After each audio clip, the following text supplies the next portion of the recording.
I still don't know if what I saw that night was real, or if exhaustion was playing tricks on me. But every time I close my eyes, I can still hear that whisper behind the door. It started when my flight got canceled due to a sudden storm.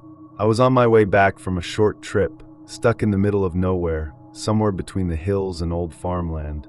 With no taxis running and my phone battery dying, I rented a car, hoping to reach the next town before nightfall. About halfway there, the car broke down, engine dead, lights flickering like something was draining power from it. I checked the map. There was a small village about 5 kilometers away. So I grabbed my bag and started walking through the narrow mud road. By the time I reached the village, it was almost dusk. Everything looked frozen. No sound of people, just wind through the trees and distant crows. The only place with a light on was an old, faded hotel building, barely 2 stories high. The sign read Hotel Green Rest, though most of the letters had fallen off. Inside, the air smelled like dust and kerosene. There was no sound of people, no chatter, no movement, just an old reception bell on the counter. When I rang it, an old woman appeared from behind the curtain. Pale skin, sunken eyes. She didn't say much, didn't even ask for ID, just slid a big brass key across the counter and started walking upstairs. Her footsteps were slow, heavy. She led me to room number 7, opened the door, and pointed inside. That was it. No smile, no have a good night. Just turned around and walked back down the hallway without a word. The room was small, 1 bed, 1 cupboard, and a table with 3 candles. But what caught my eye were the dolls. There were about 6 of them lined up on the cupboard, porcelain faces cracked, glassy eyes staring in different directions. I laughed nervously to myself, trying to brush it off. Creepy decor, huh? I muttered, but when I lay down on the bed, I couldn't shake the feeling that the dolls were somehow watching me. Even thought of leaving the hotel, but that was the only option I had. With no flights till next morning, I couldn't go back and had to stay somewhere for the night. Anyways, I went to sleep thinking I would leave at sunrise. Around midnight, I heard a sound. It was soft at first, like a door shutting somewhere down the hall. Then another. Visitors maybe, I thought, but at midnight. I sat up to check my phone, and the candles flickered in front of my eyes. Then I heard a sound, faint whisper, like children murmuring. I froze, heart pounding. It sounded like giggling, children giggling, but distorted, like it was coming through a wall. I grabbed my phone to turn on the flashlight, but it wouldn't switch on. The screen flickered, then died completely. Then something else, a slow creak from the cupboard. I turned my flashlight toward it. The cupboard door had opened slightly. One of the dolls wasn't where it had been. I swear I had seen the one with the red dress sitting in the middle earlier. Now it was closer to the edge, head tilted differently, eyes staring directly at me. I decided to sleep with the lights on, but sometime around 3 a.m., the candles had burned out. The room went black, and then I heard soft rhythmic tapping. The tapping was coming from under the bed. Every instinct in me screamed to run, but I forced myself to look. I leaned over the edge, lifted the sheet, and nothing. Just darkness. Then suddenly 3 loud knocks came from inside the cupboard. That was it. I grabbed my bag and rushed to the door. But when I opened it, the hallway was pitch black. No lights, no sound except soft footsteps behind me. I turned, and for just a split second, I saw the old woman standing at the end of the corridor, holding a candle. The light illuminated her face, and the eyes were glassy, empty like the dolls. I ran, jumped out of the nearest window, fell on the ground. Glad that the building was not tall, I ran and didn't look back. Halfway through, I felt something chasing me. I looked back, and chills ran down my spine. It was the old woman chasing me, but not as a human.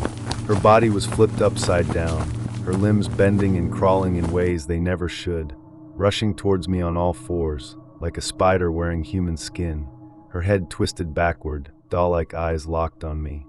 For a second, I thought this was the end. I saw death in front of my eyes, but I ran as hard as I could, didn't dare to look back again until I reached the main road again, where a passing milk truck finally stopped for me. The driver saw me gasping and knew something was wrong. All I could say to him was to hit the gas. When I told the driver about the hotel and the old lady, he gave me a strange look. "There's no hotel there," he said. "That building burned down years ago." I looked back out the window, toward the direction I'd come from. Nothing, just empty land and trees swaying in the fog. I still don't know what that place was, but sometimes when I'm alone in a hotel now and the room is quiet, I swear I can still hear it.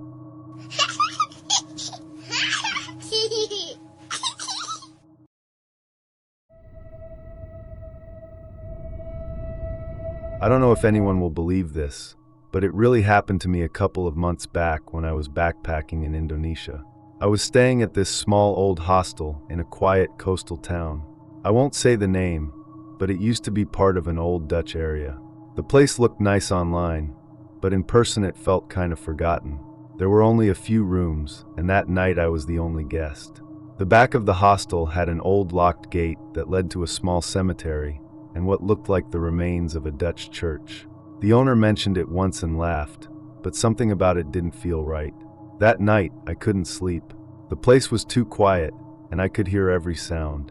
Around midnight, I started hearing footsteps on the wooden terrace outside my room. Slow, heavy ones. It didn't sound like someone just passing by. It was more like whoever it was kept walking back and forth. The boards creaked with each step, and then it stopped right in front of my window. I just froze. I was sure someone was standing out there. I didn't move or make a sound. For a few seconds, I heard what I swear sounded like breathing. Not loud, but close. My window curtain was thin, and I could see a faint shadow through it. It looked tall, taller than a normal person. I wanted to call out, but my voice wouldn't come out. After what felt like forever, the steps started again, slowly moving away down the terrace until everything went quiet. I didn't sleep after that. I just sat up and waited for the sun. In the morning, when I stepped outside, the dust on the terrace had marks in front of my room, like someone had walked there during the night. When I told the owner what I heard, he just gave me a weird smile and said, "You're not the first." I left that morning and didn't look back. Even now, I still remember those footsteps, slow, heavy, and too close. When I was, I think, 10 or 11, Mom took me, my grandmother, and 2 cousins on a trip. Drove to our hotel for the night. It's this little secluded place up in the mountains, great views. We're getting settled in, but then my mom finds a glass with lipstick on the rim and blood on the bedsheets. Obviously a lady had been staying here, and the hotel had done a poor job cleaning up. Mom goes to ask for a new room.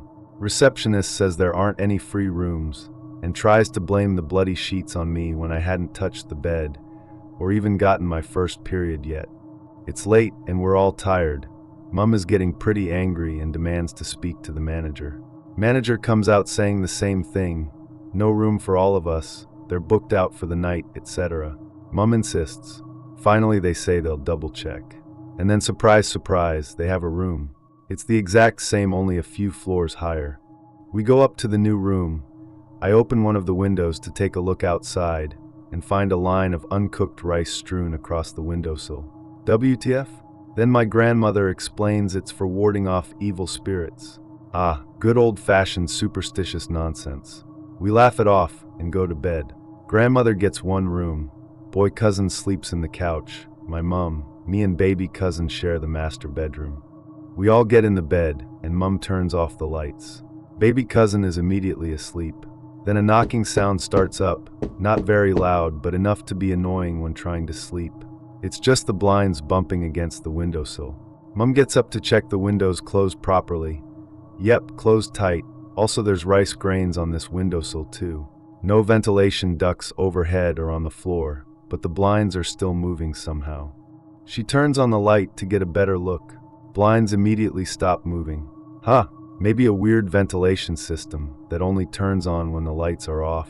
She has another look around, doesn't find anything. Back in the bed, lights off. The noise starts up again. It's louder this time. We can see the blinds knocking back and forth against the window. Mom turns the lights on. Again it stops. She gets up once more to check the windows, walls, door, still nothing. No breeze, no sound of a wind blowing in from a gap somewhere.